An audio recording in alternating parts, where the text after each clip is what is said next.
قرآن کریم کے اندر اللہ تعالیٰ نے ارشاد فرمایا وَإِذْ أَخَذَ اللَّهُ مِيثَاقَ النَّبِيِّينَ لَمَا آتَيْتُكُم مِّن كِتَابٍ وَحِكْمَةٍ ثُمَّ جَاءَكُمْ رَسُولٌ مُصَدِّقٌ لِّمَا مَعَكُمْ لَتُؤْمِنُنَّ بِهِ وَلَتَنصُرُنَّهُ قَالَ أَأَقْرَرْتُمْ وَأَخَذْتُمْ عَلَى ذَلِكُمْ إِصْرِي قَالُوا أَقْرَرْنَا قَالَ فَاشْهَدُوا وَأَنَا مَعَكُمْ مِنَ الشَّاهِدِينَ۔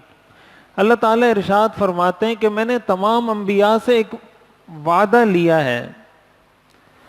قرآن کریم کی اس آیت میں اللہ نے فرمایا میں نے تمام انبیاء سے ایک وعدہ لیا تھا، ایک میثاق لیا تھا، اور وہ وعدہ یہ لیا تھا کہ میں تمہیں جو بھی دین دوں، جس شریعت کا بھی تمہیں کہوں کہ اس شریعت کی تبلیغ کرنی ہے، جو بھی کتاب تمہیں دوں، ما آتیتکم من کتاب و حکمت ثم جاءکم رسول، پھر اگر تمہارے پاس وہ رسول آ جائے جو تمہاری ان ساری چیزوں کی تصدیق کر رہا ہو، مراد اس سے حضور علیہ الصلاۃ والسلام ہیں، تو تم سب پر یہ لازم ہے لتؤمنن بہ ولتنصرن، تم ضرور اس پر ایمان بھی لاؤ گے اور ضرور اس کی مدد بھی کرو گے۔ یہ وعدہ اللہ تعالیٰ نے تمام پیغمبروں سے لیا ہے، اور قرآن میں اللہ تعالیٰ نے اس کا تذکرہ کیا ہے کہ میں نے تمام پیغمبروں کو یہ کہا تھا اور ان سے وعدہ لیا تھا، اور پھر اس کے بعد یہ بھی کہا قال اقررتم، کیا تم اس بات کا اقرار کرتے ہو،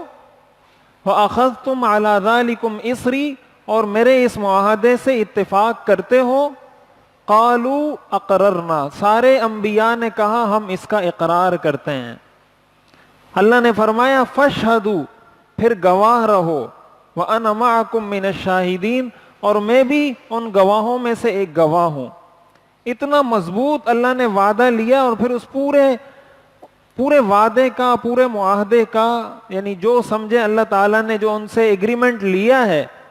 اس کا پورا اللہ تعالیٰ نے متن ذکر کیا ہے کہ میں نے ان الفاظ میں ان سے بات کی، ان الفاظ میں ان سے معاہدہ کیا کہ کیا تم اقرار کرتے ہو، انہوں نے کہا ہم اقرار کرتے ہیں، پھر میں نے انہیں کہا کہ اس بات پر گواہ رہنا، میں بھی اس بات پر گواہ ہوں۔ اب ظاہر ہے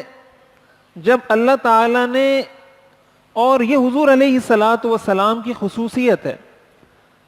حضور علیہ الصلاۃ والسلام کی تمام پیغمبروں میں آپ کو یہ خصوصیت حاصل ہے کہ اللہ تعالیٰ نے آپ کی پیدائش سے پہلے،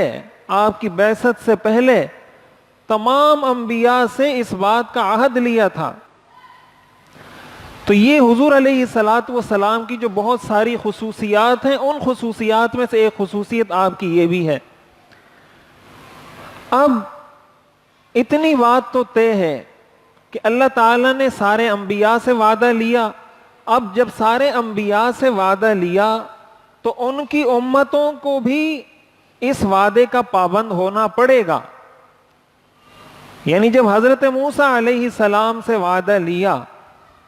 تو حضرت موسیٰ علیہ السلام کی قوم بھی اس وعدے کی پابند ہے۔ جب حضرت عیسیٰ علیہ السلام سے وعدہ لیا تو حضرت عیسیٰ علیہ السلام کی قوم بھی اس کی پابند ہے۔ جتنے انبیاء ہیں ان سارے انبیاء کی امتیں، ان کی قومیں بھی اسی وعدے کی پابند ہیں جس وعدے کی پابندی کا میثاق اور عہد انبیاء نے اللہ تعالیٰ کے ساتھ کیا تھا۔ اس لیے کہ انبیاء ہی بڑے ہوتے ہیں۔ جب بھی کوئی بڑا ایگریمنٹ کرتا ہے، جب ملک کا وزیر اعظم کسی ملک کے ساتھ کوئی ایگریمنٹ سائن کرتا ہے کہ ہم آپ کے ساتھ تجارت کو فروغ دیں گے یا یہ معاملات کریں گے، یا ہم جو بھی معاہدہ کرتا ہے کوئی وزیر اعظم، تو ظاہر ہے جب وہ معاہدہ کرتا ہے وہ پھر ہم سب پہ لاگو ہوتا ہے، ہم سارے اس کے پابند ہوتے ہیں، اس لیے کہ وہ بڑا ہے، جب اس نے کیا اس کا مطلب ہم نے بھی کر دیا۔ پھر وہ یہ نہیں کہتے کہ فلاں شخص نے میرے ساتھ یہ معاہدہ کیا ہے، وہ یہ کہتا ہے کہ پاکستان نے میرے ساتھ یہ معاہدہ کیا ہے، حالانکہ میں نے اور آپ نے تو نہیں کیا ہوتا معاہدہ،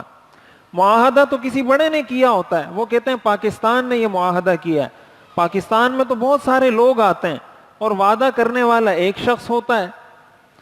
تو اللہ تعالیٰ نے بھی حضرت موسیٰ اور تمام انبیاء سے جو وعدہ لیا وہ در حقیقت ان کی قوموں سے بھی تھا۔ اس کا مطلب یہ ہوا کہ اس آیت کی روح سے جب انبیاء پر یہ بات لازم ہے تو ان کی قوموں پر بھی یہ بات لازم ہے کہ وہ بھی حضور علیہ الصلوۃ والسلام پر ایمان بھی لائیں، حضور کی مدد بھی کریں۔